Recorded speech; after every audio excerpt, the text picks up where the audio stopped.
Being born in the United States rather than Vietnam as the first second generation Vietnamese American child of my family is a very big difference. As I was growing up, I was always lectured by my parents about the cultures of my home country. I thought that I was actually a purebred Vietnamese child from birth. The language that I spoke all the time at home was Vietnamese because I knew no other language. Each year, I would celebrate all the major Vietnamese holidays with my family, such as Tet, which is the traditional Chinese New Year, and Trung Thu, which is the Vietnamese full moon festival. During New Year's, our families would gather and wish each other the best of luck for the new year.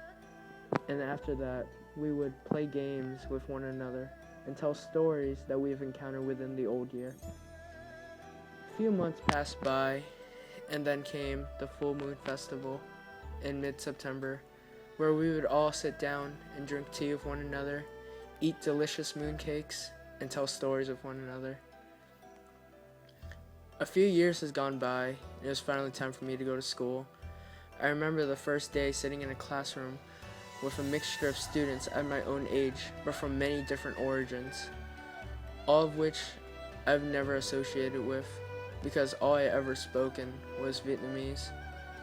When I entered the school environment, I could not speak English, therefore I really had no friends or anyone really to talk to.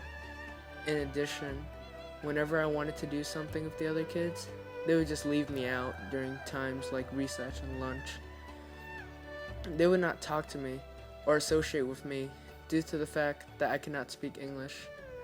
So my early life was just going to school every day and then go home when school was over. It wasn't until a year or two after when I actually started to learn English, where I started to adapt to the school environment and I started to gain some new friends that I've never had before. But now I'm faced with a challenge faced by all Vietnamese Americans, and that is to know how to balance both the American and the Vietnamese culture. Proven most difficult is the language, because after speaking English for such a long time, here in the US nonstop, it is very difficult to continue speaking Vietnamese fluently, unless it is still being spoken on a regular basis. Most Vietnamese Americans are unable to speak Vietnamese fluently, and only a small portion is able to speak it.